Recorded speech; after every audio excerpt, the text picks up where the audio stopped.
नवरात्र विशेष आजच्या भागामध्ये आज आपण बघूया राजगिऱ्याची खीर, ती सुद्धा अगदी सोप्या पद्धतीने. राजगिरा खरोखरच एक सुपरफूड आहे. त्याचे खूप सारे हेल्थ बेनिफिट्स आहेत हे आपल्याला माहितीच आहे. प्रोटीनने भरपूर असा हा राजगिरा आपण आपल्या आहारामध्ये याचा समावेश जरूर करायला हवा. खीर बनवण्यासाठी इथे मी अर्धी वाटी राजगिरा स्वच्छ निवडून घेतलेला आहे. आधी 1 तास मी राजगिरा भिजत ठेवलेला होता. राजगिरा भिजवून घेतल्यामुळे तो पटकन शिजतो आणि त्यातले पोषण मूल्य अजून वाढतात. आता मी एका गाळणीवरती हा भिजवलेला राजगिरा गाळून घेणार आहे. त्यामुळे त्याचं एक्स्ट्राचं पाणी निघून जाईल. उपवासाच्या दिवशी जर आपल्याला काही हेल्दी खायचं असेल आणि त्यात ते पोटभरीचंही असायला हवं, तर मग राजगिरा खूप छान ऑप्शन आहे. आता इथे मी राजगिरा गाळून घेतलेला आहे. एक्स्ट्राचं पाणी निघून गेलेलं आहे. राजगिऱ्याची खीर बनवण्यासाठी इथे मी 3 वाटी दूध, ड्रायफ्रूट आणि पाऊण वाटी चिरलेला गूळ घेतलेला आहे. गुळाऐवजी तुम्ही साखरही वापरू शकतात. त्यानंतर इथे मी थोडा शेंगदाण्याचा कूटही घेतलेला आहे. आता आपल्याला खिरीसाठी सगळ्यात आधी पाणी गरम करून घ्यायचं आहे.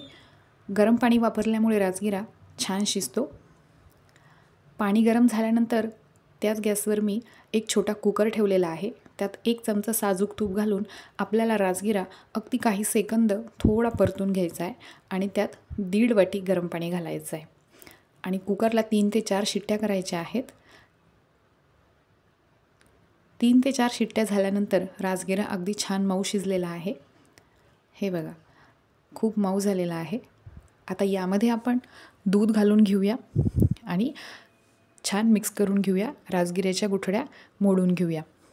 तुम्हाला खीर अजून पातळ आवडत असेल तर दुधाचं प्रमाण तुम्ही थोडं वाढवू शकता. आता दूध आणि राजगिरा छान मिक्स झाल्यावर यामध्ये आपण शेंगदाण्याचा कूट घालणार आहोत. शेंगदाण्याचं कूट घातल्याने खिरीला फ्लेवर खूप छान येतो. जाडसर शेंगदाण्याचं कूट घालायचं आहे. त्यातच आता चिरलेले काही ड्रायफ्रूट घालून घेऊया आणि गूळ घालायचा आहे. गूळ घातल्यानंतर फक्त 1-2 मिनिट मिक्स करायचं आहे आणि गॅस बंद करायचा आहे.